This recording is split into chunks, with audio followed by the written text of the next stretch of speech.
Syederalun, pendaftar calon pegawai negeri sipil atau CPNS Formasi 2021 di PD Jaya atau Pijai hingga 2 pekan terakhir membludak. Pendaftar dari putra luar daerah lebih mendominasi.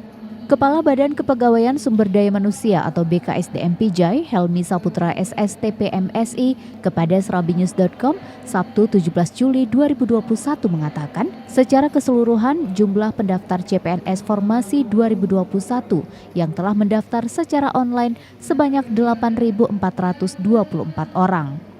Peserta didominasi dari luar Kabupaten Pijai dan bahkan dari luar Provinsi Aceh, yaitu Medan, Sumatera Utara, dan Padang, Sumatera Barat. Helmi menjelaskan, Pemkab Pijai fokus pada 249 formasi, yaitu masing-masing tenaga kesehatan 71 formasi, tenaga teknis 94 formasi, dan tenaga guru 84 formasi. Mengingat di tengah pandemi COVID-19, pihak BKSDM Pijai juga telah menyiapkan tempat penyerahan berkas persyaratan CPNS dan tetap mengikuti protokol kesehatan. Hari ke-7 atau ke-8 ya? Ya.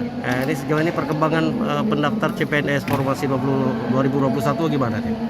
Ini pendaftar semakin banyak.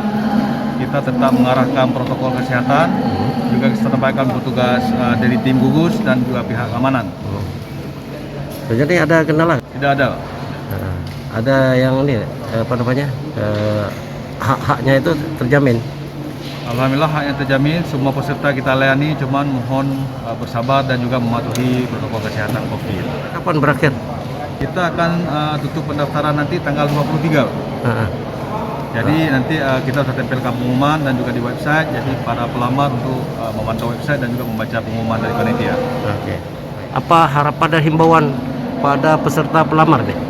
Pada pelamar kami mengharapkan patuhi protokol kesehatan, kemudian lengkapi kelengkapan berkas, dan satu lagi jangan pernah percaya pada calu atau pihak-pihak yang menawarkan kelulusan.